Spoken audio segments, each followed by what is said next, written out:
तेरा पंथ के इतिहास में कहा जाता है आचार्य श्री तुलसी स्वप्न देखते थे और अपने हर स्वप्न को साकार भी करते थे। और वर्तमान में हम परम पूज्य आचार्य महाश्रवण जी के सानिध्य में साधना कर रहे हैं।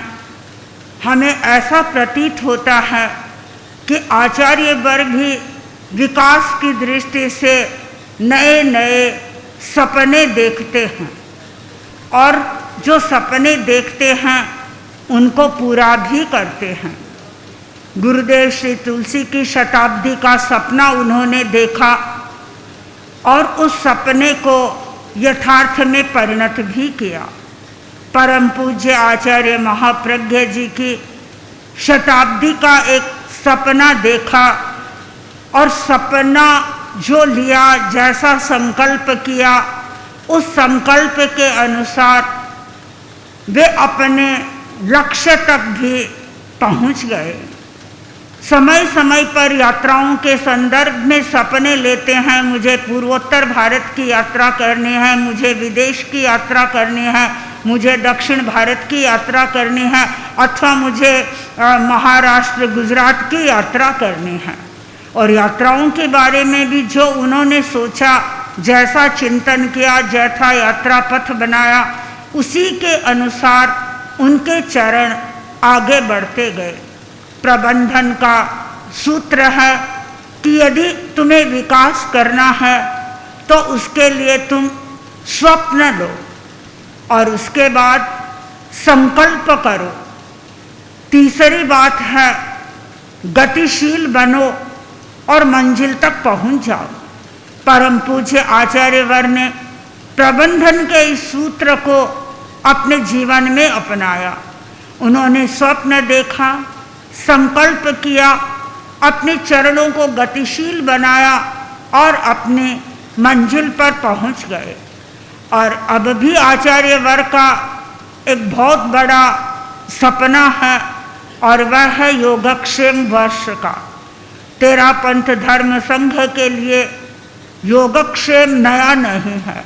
नया इसलिए नहीं है कि परम पूज्य गणाधिपति गुरुदेव के सानिध्य में योगक्षेम वर्ष मनाया जा चुका है और आचार्यवर इतिहास की पुनरावृत्ति कर रहे हैं। गुरुदेव श्री तुलसी ने लाडनू जैन विश्व भारती में योगक्षेम वर्ष मनाया था और आचार्यवर भी लाडनू में जैन विश्व भारती में ही योगक्षेम वर्ष मनाने वाले हैं। गणाधिपति गुरुदेव श्री तुलसी ने उस समय में ये चिंतन किया था कि साधु साधियों का विकास कैसे हो, हमारे श्रावक श्राविकाएं कैसे विकास करें, तो अनेक कोणों को ध्यान में रखते हुए योगक्षेम वर्ष का आयोजन किया और गुरुदेव श्री तुलसी अपने उस लक्ष्य में सफल भी हुए।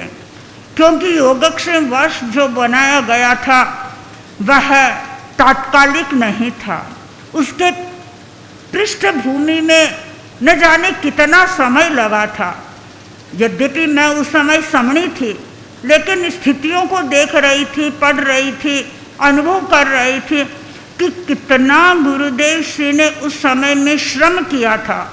और तारानगर की वह कहानी तो शायद आप लोग जानते होंगे कि किस प्रकार गुरुदेव की रात को नींद उड़ गई और गुरुदेव ने अर्धरात्रि को बालचंद्र स्वामी को कहा, जाओ महाप्रज्ञ जी को कहो कि आपको याद कर रहे हैं।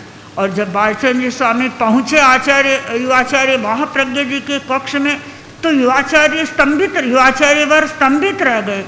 सोचा अर्धरात्रि में आचार्य ने मुझे क्यों याद किया है। युवाचार्य ने पहला ही प्रश्न किया, आचार्यवर के ठीक तो है ना। बालचंद्र स्वामी ने कहा ठीक है, आपको याद कर रहे हैं। तो तुरंत युवाचार्य श्री आचार्यवर के सन्निधि में पहुँचे और आचार्यवर ने कहा कि तुम तो सब आराम से नींद ले रहे हो और मेरी नींद हराम हो रही है। मेरे मन में मैंने एक इतना बड़ा सपना संजोया है योगक्षेम वर्ष का, और मुझे कितना बड़ा कार्य करना है। अभी तक उसकी कोई उसका ब्लूप्रिंट यानी रूपरेखा कोई तैयार नहीं हुई है, कोई आइडिया सामने नहीं आ रही है, कैसे हम उस कार्य को करेंगे। तो युवाचार्य श्री तो बड़े धृति संपन्न व्यक्ति हैं। युवाचार्य श्री ने निवेदन किया, गुरुदेव मेरे मस्तिष्क में योगक्षेम वर्ष है और मैंने उसके लिए कुछ बातें भी नोट की हुई है, और मैं यही सोच रहा था कि आचार्यवर जब पूछेंगे मैं आचार्यवर को निवेदन करूँगा। आप बिल्कुल भी चिंता नहीं करें योगक्षेम वर्ष के बारे में, जो आप सोचेंगे वही हो जाएगा। और सचमुच में वही हुआ। गुरुदेव का जो चिंतन था उसी के अनुरूप योगक्षेम वर्ष पूरा आयोजित हुआ। मुझे याद है योगक्षेम वर्ष के यानी लगभग 300 से अधिक विषय थे जिन पर वक्तव्य देना था, और आचार्यवर ने यह निर्धारित कर दिया था कि मुख्य प्रवचनकार योगक्षेम वर्ष के युवाचार्य महाप्रज्ञ जी रहेंगे, और हम तो महाप्रज्ञ जी के बाद में 10-15 मिनट उसी विषय पर बोल देंगे। और सचमुच में हम देखते थे युवाचार्यवर प्रवचन मुख्य प्रवचनकार थे, और लगभग 45 मिनट तक एक ही विषय पर मंथन चलता रहता, और केवल मंथन ही नहीं होता, गुरुदेव के सामने जनता थी, प्रबुद्ध जनता थी, प्रबुद्ध साधु साधियाँ सामने बैठे रहते थे। अनेक प्रकार के प्रश्न गुरुदेव के सामने आचार्य महाप्रज्ञ जी के सामने आते थे, और प्रवचन के बाद कुछ समय ऐसा भी होता था जिसमें प्रश्नोत्तर चलते थे, साधु साधियाँ प्रश्न पूछते थे, युवाचार्यवर समाधान देते थे, और कभी कभी युवाचार्यवर का सहारा गुरुदेव भी दे देते थे, गुरुदेव भी किसी प्रश्न का उत्तर दे देते। मैंने एक वातावरण सरस बना हुआ रहता था, और हर श्रोता को हर दर्शक को एक अलग आनंद की अनुभूति होती थी। और वो सारे विषय हमारे आगमों पर आधारित विषय थे। यानी उस समय में जो प्रवचन किए आचार्य महाप्रज्ञ जी ने, कितनी किताबें सामने आ गई। अभी आपने देखा होगा महावीर का पुनर्जन्म, मंजिल का पड़ाव, आगम के आलोक में अनेक ऐसी पुस्तकें आई हुई है जिनमें आचार्यवर ने आचारंग के आधार पर, ठाणंग के आधार पर, दशरे आलियम के आधार पर, उत्तरच्छयनानी के आधार पर प्रवचन किए हैं। और हर प्रवचन अपने आप में एक मिसाल था। उस प्रवचन की हम किसी के साथ में तुलना नहीं कर सकते। और वे प्रवचन, उन प्रवचनों का सारे विषयों का निर्धारण पहले ही हो चुका था कि किस विषय के ऊपर प्रवचन करने हैं। आगम मुनिश्री महेंद्र कुमार जी अभी हमारे सामने नहीं है, लेकिन उन्होंने भी उस समय में बहुत श्रम किया था, और उन्होंने युवाचार्य महाप्रज्ञ जी ने स्वयं गुरुदेव तुलसी विराजते थे, हमारे साध्वी प्रमुखा श्री जी भी वहाँ पर विराज रहे थे, अनेक साधु साधियाँ भी वहाँ पर होते थे। सब विषयों का निर्धारण पहले से ही हो चुका था।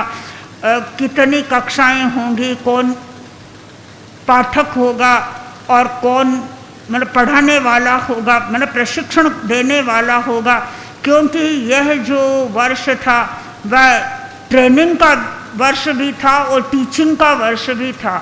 हमारे प्रबुद्ध साधु साधियाँ थे, हमारे जो नए साधु साधियाँ उनको वे अध्यापन कराते थे। यानी एक बहुत सुंदर क्रम चला था और हर व्यक्ति को आनंद की अनुभूति होती थी। खाली अध्ययन ही नहीं चला था, खाली ज्ञान का क्रम ही नहीं चला था। ज्ञान का तो चूंकि हमारे सामने एक महासागर था जो हमें मोती निकाल करके हमारे हाथों में दे रहा था कि तुम सब इन मोतियों को बटोरो और अपने जीवन का इसे श्रृंगार करो। ज्ञान का एक पक्ष था, लेकिन ज्ञान के साथ साथ में साधना का क्रम भी चलता था। यानी साधना की दृष्टि से भी बराबर पूज्य गुरुदेव का हमें मार्गदर्शन मिलता रहता था कि किस प्रकार हमें अपनी साधना को पुष्ट करना है। यदि साधना पुष्ट नहीं हुई, कोरा ज्ञान हो गया, तो कोरा ज्ञान बहुत अधिक लाभदायी नहीं बन सकता है। साधना को पुष्ट, साधना उसके साथ जुड़ी हुई रहेगी तो वह ज्ञान भी महिमा मंडित होगा। तो ज्ञान के साथ में साधना का क्रम चलता और साधना के साथ साथ में प्रयोग यानी व्यवहार भी कैसे अच्छा बने उसके लिए भी प्रशिक्षण देते। एक साधु या एक साध्वी कैसे चले, गुरुदेव श्री तुलसी स्वयं हाथ में रजोहरण लेते और बताते कि कैसे पूंजना है, कैसे चलना है, कैसे बोलना है। यानी कितनी ऐसी बातें थी, आज तो वह दृश्य मेरी आंखों के सामने भी आ रहा है कि किस प्रकार जैन विश्व भारती का कई बार विशाल सुधर्मा सभा जिसमें स्वयं गुरुदेव विराजते थे, प्रवचन होता था, और उधर वह युवा लोक का हॉल, प्रज्ञा लोक का वह हॉल जिसमें गुरुदेव विराजते थे। मध्याह्न में गुरुदेव की सन्निधि में वाचन आदि का क्रम चलता था, तो एक सुव्यवस्थित क्रम चलता था। ये सारा पक्ष था। परम पूज्य गणाधिपति गुरुदेव की दृष्टि के अनुसार सारा क्रम निर्धारित होता था। श्रद्धेय युवाचार्य श्री महाप्रज्ञ जी तो इसके साथ में जुड़े हुए ही थे, साधु साधियों का भी इसमें सहयोग था। दूसरा पक्ष था वह था व्यवस्था का। व्यवस्था के लिए हमारा श्रावक समाज जागरूक था। बराबर जो जिस प्रकार की व्यवस्थाओं की अपेक्षा थी उस प्रकार की व्यवस्थाओं को करने में भी उन्होंने अपने कर्तव्य का निर्वहन किया। चूँकि जैन विश्व भारती में योगक्षेम वर्ष था तो लाडनू वालों का भी कर्तव्य बन जाता था कि हमें भी इसके लिए क्या करना चाहिए। तो पहली बात तो मैं ये कहना चाहूँगी कि आप अपने योगक्षेम वर्ष के बारे में चिंतन कर रहे हैं, उसके बारे में प्लानिंग कर रहे हैं, तो उसके लिए पहले तो ये आवश्यक होगा कि आप लाडनू वालों के साथ में, लाडनू की जो सभा है, तेरापंथी सभा है, उसके साथ में बैठ कर के भी आपको कुछ बातें तय करनी होगी कि आप कौन सा कार्य करेंगे और हम कौन सा कार्य करें, ताकि कभी कन्फ्लिक्ट न हो। अक्सर दो संस्थाएं जहाँ पर होती है किसी न किसी प्रकार का छोटा मोटा कन्फ्लिक्ट हो जाता है। जैन विश्व भारती कन्फ्लिक्ट में नहीं जाए और स्पष्ट रेखा उसके सामने रहे, स्पष्ट आइडिया रहे, उनसे पहले ही ये बात कर लें आप क्या कार्य करने वाले हैं व्यवस्था की दृष्टि से और हमें क्या करना है। और जब ये एक कार्य का बाइफर्केशन हो जाएगा तब आपको शायद कई कार्य करने में सुविधा हो जाएगी कि आवास की दृष्टि से सभा क्या करने वाली है और विश्व भारती क्या करने वाली है। अन्यथा अन्य बहुत से कार्य हैं जिसके बारे में सभा क्या करेगी और विश्व भारती क्या करेगी। तो ये एक स्पष्ट रेखा आपके सामने यदि होगी तो शायद आपके कार्य करने में सुविधा रहेगी। व्यवस्था का पक्ष भी बड़ा जटिल है, आसान बात नहीं है। एक चातुर्मास की व्यवस्था ही करते हैं तो उस चातुर्मास की व्यवस्था करने वाले के भी नाक में दम आ जाता है। इतने यात्री आते हैं, उधर प्रकृति की प्रतिकूलता आती है, लोगों की प्रतिकूलता आती है। अब इतना बड़ा स्थान कहाँ से ढूंढ करके लाएं, आखिर अपनी कोई सीमा भी होती है। आप कल्पना करें चातुर्मास कराने वाले लोगों को भी लगता है कि भारी भरकम व्यवस्था है, तो आप तो योगक्षेम वर्ष को अपने सिर पर ले रहे हो और इतना बड़ा कार्य और वो भी 12 महीने तक आपको पूरा निर्वाह करना है, तो उसके लिए आपको कितना इंफ्रास्ट्रक्चर तैयार करना होगा, ये सब आपका विषय होगा कि उसके लिए किस प्रकार आप आने वाले लोगों को संतुष्टि दें। और इसमें सबसे इम्पोर्टेंट बात बनती है श्रावक समाज के लिए उसका अपना व्यवहार, उसका व्यवहार कैसा हो। यदि आपका व्यवहार अच्छा होता है तो हर व्यक्ति आएगा जैन विश्व भारती में और एक अच्छी तस्वीर लेकर के जाएगा। आप कैसे आने वाले लोगों के साथ में ट्रीट करते हैं, चूंकि आने वाला आपकी विश्व भारती के नहीं आ रहा है, हो सकता है कुछ लोगों के मन में उत्सुकता भी हो कि भी हम जा रहे हैं जैन विश्व भारती में, हम जैन विश्व भारती को देखेंगे। और जैन विश्व भारती दर्शनीय भी है, इसमें कोई संदेह नहीं है। आने वाला हर व्यक्ति आकर्षित भी होता है। तो वो व्यक्ति यहाँ पर जैन विश्व भारती में आया है तो यहाँ से जाते समय ये अनुभव करे कि यहाँ का हर कार्यकर्ता इतना अच्छी तरह से बोलने वाला है, अच्छी तरह से बात करने वाला है। आपके पास में ऐसी व्यवस्थाएं रहें, जो व्यक्ति जैन विश्व भारती को देखने वाला, एक टीम आप तैयार करें कि आप कैसे जैन विश्व भारती को लोगों को सबसे पहली उत्सुकता यही रहेगी, जैन विश्व भारती में क्या हो रहा है। तो आप कैसे लोगों को जैन विश्व भारती आप दिखाएं, ये इस बात पर भी आपको ध्यान देना होगा कि उसके लिए भी आपको एक टीम वर्क तैयार करना पड़ेगा। और किस प्रकार आप जैन विश्व भारती की सारी गतिविधियों को लोगों को बता सकें, और यदि संभव हो वहाँ कोई ऐसी व्यवस्था हो, कोई ऑडिटोरियम हो छोटा मोटा, जिसमें बैठ कर के आने वाले हर लोग 10-15 मिनट तक लिए जाएं। दिल्ली में हम गए थे, लोटस टेम्पल बना हुआ है, देखा होगा आप सब ने। दिल्ली से आने वाले लोग बैठे हुए हैं। लोटस टेम्पल में कुछ नहीं है, इधर उधर घूम लो, देख करके आ जाओ। लेकिन वहाँ एक ऑडिटोरियम बना हुआ है, छोटा सा ऑडिटोरियम है, कोई 15-20 की सीट वाला होगा। जाते हैं और वहाँ सारी गतिविधियाँ उनकी क्या चलती है, सब गतिविधियों के बारे में वो उनको दिग्दर्शन दे देते हैं। तो ऐसे ही जैन विश्व भारती में भी कोई ऐसी व्यवस्था हो तो लोगों को सहज रूप से जैन विश्व भारती का दर्शन भी हो जाएगा और फिर वो प्रैक्टिकली भी उसको देख सकेंगे। तो मैं जैन विश्व भारती वालों को, मतलब हमारे श्रावक समाज को ये कहना चाहूँगी कि व्यवस्था पक्ष चूँकि आपके साथ में जुड़ा हुआ है और व्यवस्था पक्ष जुड़ा हुआ है, इसलिए आवश्यक होगा कि आप सबका जो व्यवहार है वो A1 होना चाहिए। गुरुदेव श्री तुलसी फरमाते थे कि एक कार्यकर्ता को कैसा होना चाहिए। एक कार्यकर्ता के लिए ये आवश्यक है कि वह अपने मुंह में शुगर फैक्ट्री स्थापित करे और अपने मस्तिष्क में आइस फैक्ट्री स्थापित करे, ताकि कभी गर्मी न आए और कभी मुंह से खारा शब्द न बोले। अरे वचन की मधुरता बनी रहे और विचारों में शांति बनी हुई रहे। यदि विचारों में शांति रहती है, वाणी की यदि मधुरता रहती है, तो हर व्यक्ति आएगा, आने वाले को एक आनंद की अनुभूति होगी, प्रसन्नता की भी अनुभूति होगी। चूँकि ये प्रशिक्षण वर्ष है, तो प्रशिक्षण वर्ष में श्रावक समाज को आप क्या प्रशिक्षण देंगे, इसके लिए आपको चिंतन करना होगा कि हमारा श्रावक समाज कैसे प्रशिक्षित हो, उसके लिए आप उन्हें क्या देना चाहते हैं। तो उसके लिए भी एक अलग अलग छोटे छोटे कोर्स आप बनाएं, जिनके माध्यम से उनको उनका ज्ञान बढ़े और ज्ञान के साथ साथ में वे हमारे धर्म संघ की रीति को जाने, नीति को जाने, मर्यादा को जाने, संगठन को जाने, व्यवस्था को जाने। यदि आप गहराई से ध्यान देंगे तो हमारे कुछ ही श्रावक ऐसे हैं जो तेरा पंथ के संगठन को फिर भी जानते हैं, लेकिन दर्शन को जानने वाले यहाँ बैठे हुए कितने लोग हैं मैं नहीं कह सकती। हमें तेरा पंथ के दर्शन को समझना है और तेरा पंथ के दर्शन को यदि हम नहीं समझेंगे तो उसकी गहराई में भी नहीं जाएंगे।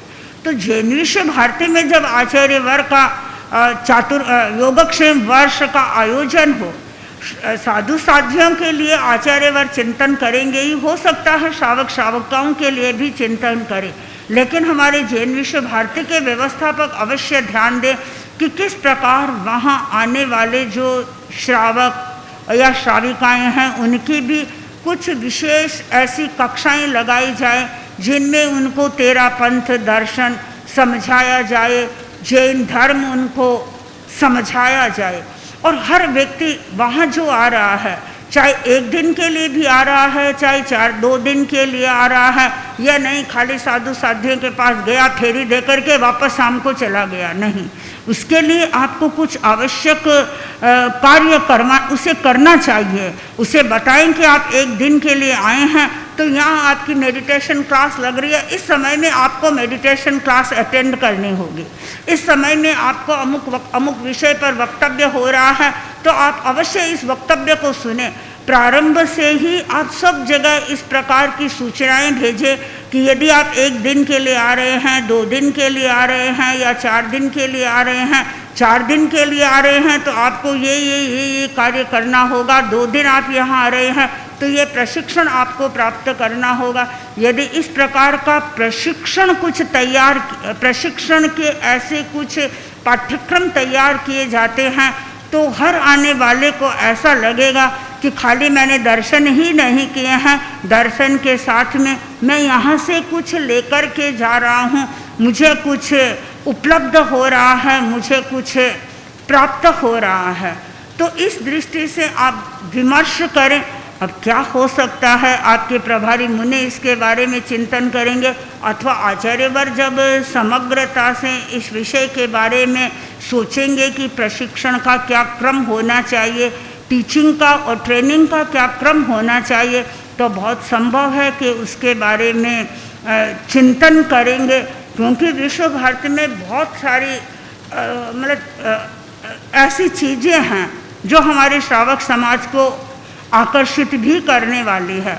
सबसे पहला हमारा वहाँ जो विशेष कार्य हो रहा है वह है, एक तरह से मैं तो विश्व भारती को एजुकेशन का हब भी मानती हूँ।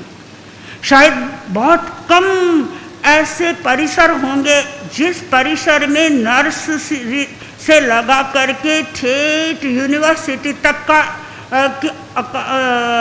पाठ्यक्रम पढ़ाया जाता हो। जैन विश्व भारती एक ऐसा परिसर है जहाँ बच्चे को प्रारंभ से लेकर के ठेठ यूनिवर्सिटी लेवल तक अध्ययन का एक स्कोप उपलब्ध होता है। तो एजुकेशन वहाँ प्राप्त होती है। दूसरा महत्वपूर्ण उसका विषय है वह है साधना का।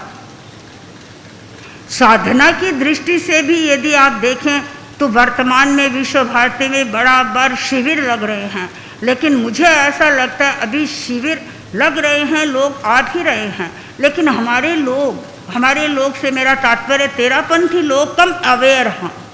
कितने ऐसे परिवार हैं जो ये कहेंगे कि साल भर में मैं एक शिविर लेने तो वहाँ जाता हूँ।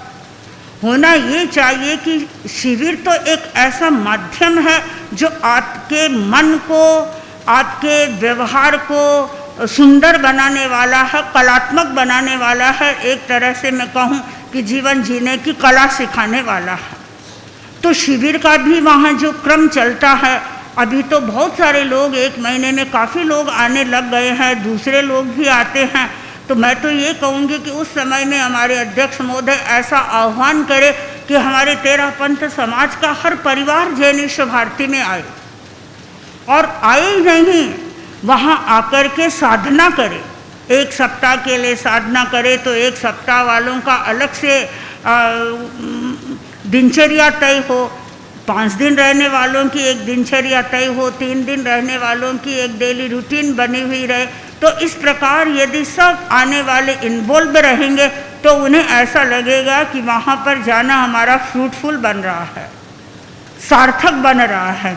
तो वहाँ एजुकेशन भी दिखाई दे रही है, साधना भी दिखाई दे रही है, और अब तो जैन विश्व भारती वालों ने नेचुरोपैथी का और एक क्रम चालू कर दिया है। तो वह भी आज के युग की एक मांग है, क्योंकि हम देख रहे हैं जिस प्रकार भौतिकता बढ़ रही है, यानी जितनी भौतिकता बढ़ रही है, पदार्थ बढ़ रहा है, पदार्थ की वृद्धि के साथ साथ में स्वास्थ्य का ग्राफ भी नीचा जा रहा है। और हर व्यक्ति चाहता है कि मुझे अच्छा स्वास्थ्य मिले, और अच्छा स्वास्थ्य मिलने के लिए उसे एनवायरनमेंट भी अच्छा चाहिए। और मैं सोचती हूँ जैन विश्व भारती से बढ़िया एनवायरनमेंट आपको कहीं पर भी उपलब्ध नहीं होगा। मुझे कई बार स्मरण होता है परम पूज्य गुरुदेव श्री तुलसी का, आचार्य श्री महाप्रज्ञ जी का, जब लाडनू में चातुर्मास होता था और प्रायः प्रातःकाली सूर्योदय के समय में हम साध्या गुरुदेव के दर्शन करने जाती, और गुरुदेव भिक्षु विहार के पीछे की साइड में विराजते। कई बार सूर्य की किरणें आपके सामने आती, गुरुदेव इतने प्रसन्नता से फरमाते कि जैन विश्व भारती के जैसा सुंदर वातावरण अन्यत्र नहीं मिलता है। और गुरुदेव और आचार्य महाप्रज्ञ जी का चित्त भी वहाँ पर ऐसे मतलब प्रसन्न सा रहता था, और वह वातावरण भी प्रसन्नता का वातावरण है। और परम पूज्य आचार्य महाप्रज्ञ जी ने जब 2009 में चातुर्मास किया था, आचार्यवर प्रातःकालीन समय में अहिंसा भवन में विराजते थे। तो कभी कभी टहलाते तो पीछे खिड़की से देखते तो सामने मयूरों का नृत्य ही नृत्य दिखाई देता था, चारों ओर मयूरी मयूर।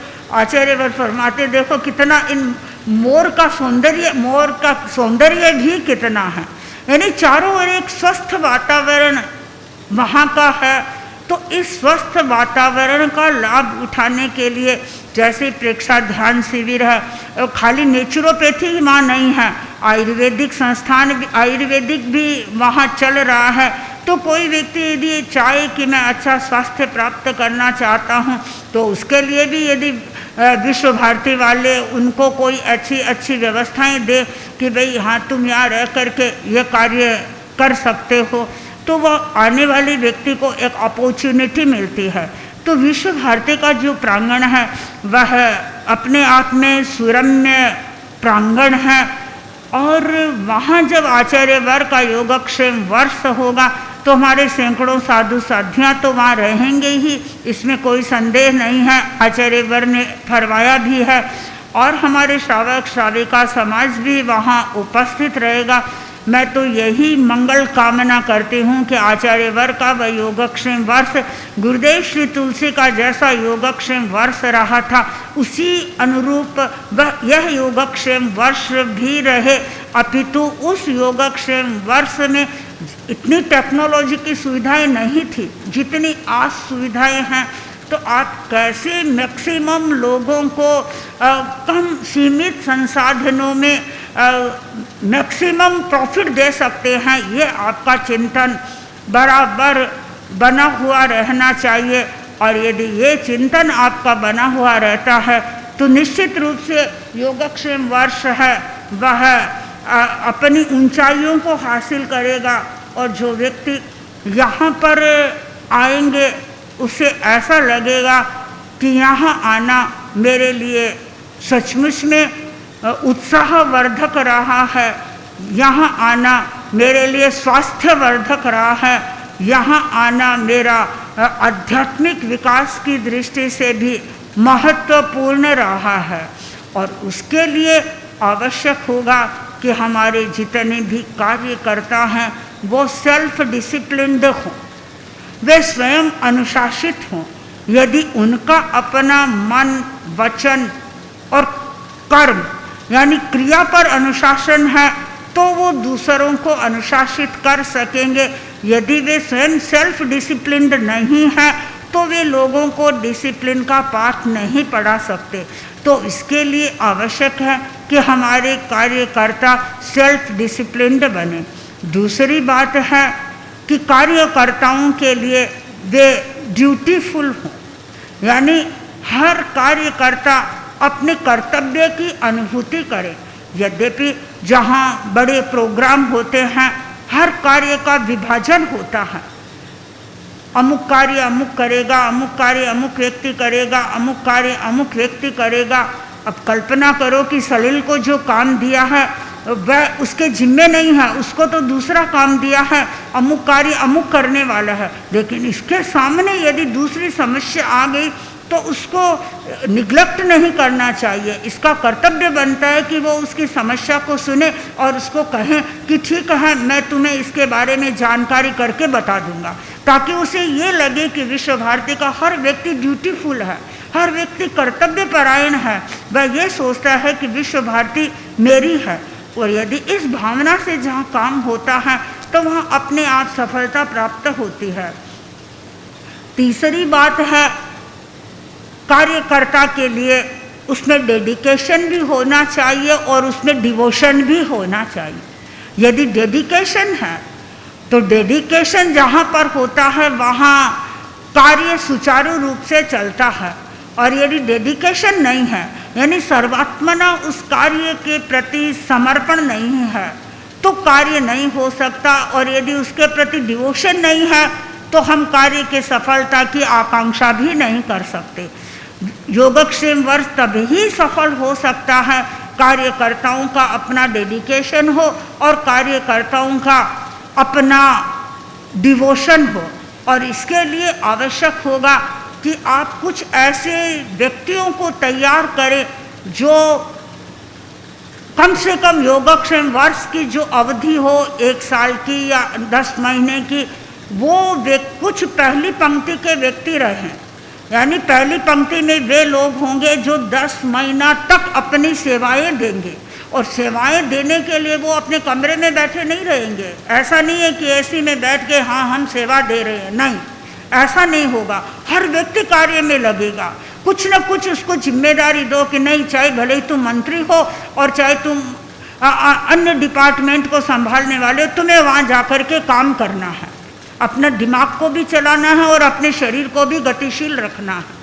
तो हर व्यक्ति को आप एक पहली पंक्ति ऐसी बनाएं जिसमें वो लोग आएँ जो 10 महीना 12 महीना सेवा देने वाले हों। एक दूसरी पंक्ति ऐसी बनाएं उसमें वे लोग हों कम से कम मैंने एटलीस्ट वो 6 महीने सेवा देने वाले हों। और तीसरी पंक्ति ऐसी बनाई जिसमें वे लोग हों जो 3 महीने सेवा देने वाले हों। और एक पंक्ति ऐसी बनाए जो रेंडमली सेवा देने के लिए आपके पास आते हैं, उनको बताओ कि हम आपको सूचित कर रहे हैं, तब आप आओ और सेवा दो। और उनके लिए भी काम तैयार रखो कि आपको ये कार्य करना है। कोई भी आए वो फ्री में घूमे नहीं बिल्कुल भी। और वहाँ कार्यकर्ताओं को किसी प्रकार का अपना कोई मतलब ईगो पॉइंट नहीं होना चाहिए कि भाई हम तो अमुक पद पर है, हम ये कार्य कैसे करें। परम पूज्य गुरुदेव श्री तुलसी कई बार फरमाते थे कि हम अरविंद आश्रम में गए थे। अरविंद आश्रम में हमने देखा कि जो सबसे सीनियर व्यक्ति हैं वह भी समय पर झाड़ू निकाल रहा है और एक सामान्य व्यक्ति है वो भी झाड़ू निकाल रहा है, उनमें कोई अंतर नहीं देख रहे हैं। और झाड़ू कोई व्यक्ति निकालता है तो उससे वह छोटा नहीं होता है, और कोई कुर्सी पर बैठता है ऑर्डर देता है तो उससे वह बड़ा नहीं होता है। बड़प्पन की पहचान ये नहीं है। बड़प्पन की पहचान तो ये बनती है कि कौन व्यक्ति कितने कार्य को एग्जीक्यूट करता है, कितने कार्यों को क्रियान्वित करके संस्था के हित में कार्य करता है। तो ये आप ध्यान दें कि कैसे आप पहली पंक्ति के कार्यकर्ताओं को तैयार करें, दूसरी पंक्ति के कार्यकर्ताओं के नाम अभी से आप नोट करना शुरू करें, तीसरी पंक्ति के कार्यकर्ताओं को नोट करना शुरू करें। और इसके साथ साथ में आप ये प्लानिंग भी करना शुरू करें कि किस व्यक्ति को हमें क्या कार्य देना है, किस व्यक्ति के जिम्मे क्या कार्य रहेगा। तो वो अपना प्लानिंग बनाएगा, अपना प्रोजेक्ट बनाएगा, अपनी टीम निर्धारित करेगा। ये सब बाद की बातें होंगी। तो इन सब बातों पर आपको ज़्यादा फोकस केंद्रित होना होगा। तो इसलिए कार्यकर्ताओं के लिए ज़रूरी होगा कि वे डिसिप्लिन्ड रहें, वो ड्यूटीफुल रहें और डेडिकेटेड रहें और डिवोटेड रहें। यदि ये बातें एक कार्यकर्ता में आती है तो इसका अर्थ है कि आपके पास में एक लंबी कतार ऐसी आ जाएगी, आपको कभी ये सोचना ही नहीं होगा कि हमारे पास में व्यक्ति नहीं है। लेकिन आपको दिमाग में ये रखना है कि इस व्यक्ति को मुझे काम में लेना है। कोई व्यक्ति वहाँ आकर के फोगट की रोटी नहीं खाए, श्रम करे और अपना कार्य करे। श्रम करना हर व्यक्ति के लिए अनिवार्य है। बाबू बनकर कोई नहीं आए, बाबू बनना जरूरी नहीं है। वहाँ आने वाला तो एक श्रमिक बन करके आए। तो अब मैं इस विषय में बहुत ज़्यादा कहूँ मुझे अपेक्षा नहीं लगती, क्योंकि आप लोग ज़्यादा प्रोजेक्ट बनाते हैं। सब बिजनेस लोग सामने बैठे हैं, अपने अपने बिजनेस के प्रोजेक्ट बनाते रहते हैं, प्लानिंग बनाते रहते हैं। हम इस दिशा के व्यक्ति भी नहीं हैं। तो मैंने एक थोड़ा सा मेरे मन में जो विचार आया मैंने आपके सामने प्रस्तुत किया, और मुझे विश्वास है कि विश्व भारती निश्चित रूप से योगक्षेम वर्ष हम अवश्य सफल होगा। और क्योंकि वहाँ पर गुरुदेव श्री तुलसी के ऊर्जा कण चारों ओर वातावरण विद्यमान है। आचार्य महाप्रज्ञ जी की ऊर्जा उस वातावरण में फैली हुई है और परम पूज्य आचार्य वर्ग स्वयं वहाँ पधारेंगे। आचार्य वर्ग के तो स्वयं भीतर असीम ऊर्जा है और वो अपनी ऊर्जा से हर कार्य को अंजाम तक पहुँचाएंगे। ओम अर्हं।